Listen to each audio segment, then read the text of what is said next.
Immigration is something you've been covering literally for decades.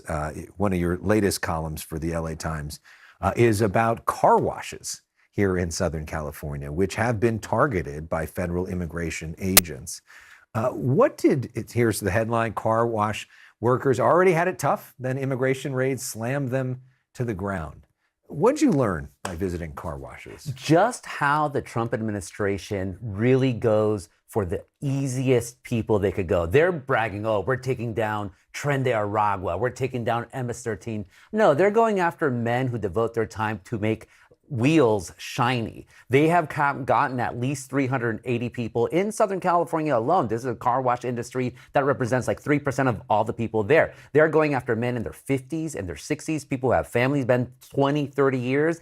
It's absolutely terrible. And so there's groups, though, that are protecting them to make sure that at least try to get them out of, get bail or whatever, or at least take care of their families. Of course, the counter to that is, if you're in this country illegally, you could be removed from this country at any time, and they feel like that's a crime in itself, being in this country illegally. Why should you be able to cut the line? Because my dad cut the line. He came to this country in the trunk of a Chevy. But again, the Trump administration, they campaigned on this idea, we are going to get the worst of the worst. That was their own words. They keep saying that. When you put the stuff out on Instagram, on the social media, they're saying this guy was a child molester, this guy's a rapist. That's what they're trying to do. But stats have shown 70% of the people that they are detaining haven't even been convicted of any crime, have no criminal charges outside of them being in this country without papers. And it's interesting, here in Southern California, so many people that are Latino are also Catholics, the biggest archdiocese in the country here in Southern California.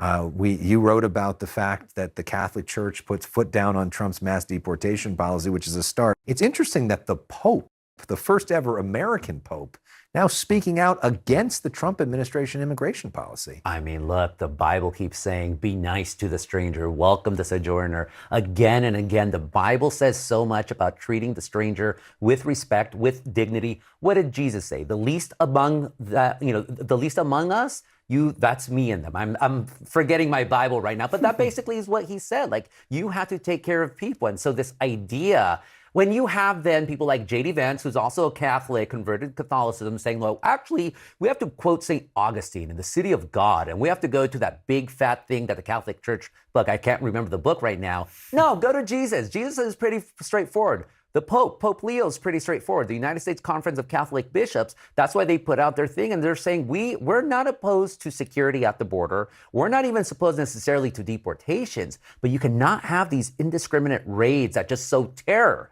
Whether it's in Los Angeles, Chicago, Charlotte, that's doing nothing to make this country safer. Yeah, and it's often said that LA is the nation's coming attractions, and we sort of have seen that with a lot of these raids starting here several months back, now expanding to other parts of the country. We see now in North Carolina, it's about to happen in New Orleans. You visited Chicago when this was happening there. What are you seeing on the ground in terms of other places in the country? You're seeing people definitely, like my tocayo Gustavo in the previous segment showed, people are scared, but you're also seeing people saying, no, I'm not going to deal with this. I'm going to fight back legally. So in Chicago, I was with activists in Little Village. That's they call it the heart of the Mexican Midwest, right there, 26th Street. That's their big avenue. And it was completely empty except for people blowing on their whistles, honking, running up and down the street saying, La migra, because Bovino and his people were there. That was the day, I think, when a judge said that what he and his people have done, Greg Bovino being with the Border Patrol, that it shocks the conscience. Do you think, though, that the fear and the shock may be the point? That they really want people to self-deport, and that making people scared may get them to just leave the country on their own, which is a lot cheaper and a lot easier for them, and that maybe this is working, that the images for them are helpful? Oh, sure. No, the cruelty is the point. The terror is the point. And is that really a United States where we want to live in, where we terrorize the people who live in this country? We've always been the imperial power. We terrorize actual bad people. We terrorize the commies. We terrorize the fascists, the Nazis. And now you're turning inward to terrorize people. That's not the America that I was brought up to believe in. And if that's what Trump America's is, well, you know what? I'm going to push back. And Because others we will. saw a lot of Latinos supporting President Trump in the last election. You think that that may be going the other direction now? I've been writing about the Latino Trump vote since 2016 when Democrats are telling me it's not going to happen. And a lot of Latinos, 48%, most ever for a Republican, voted for Trump. But I've been talking to people and they told me, again, what we said at the very beginning.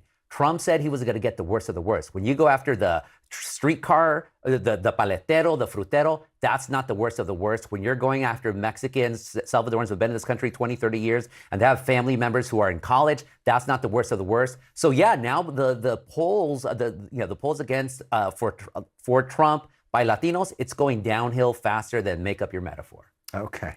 Gustavo, great to have you here. Thanks so much for coming in. We appreciate it. You can check out Gustavo's work at the LA Times or at latimes.com.